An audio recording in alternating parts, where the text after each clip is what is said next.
Hello friends, in this video I'm gonna show you how to flip an image vertical in Photoshop CC. So firstly open your photo and double click on it and click on convert to normal layer.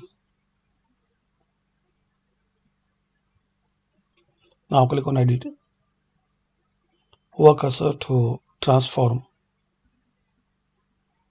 and here you will see option flip vertical.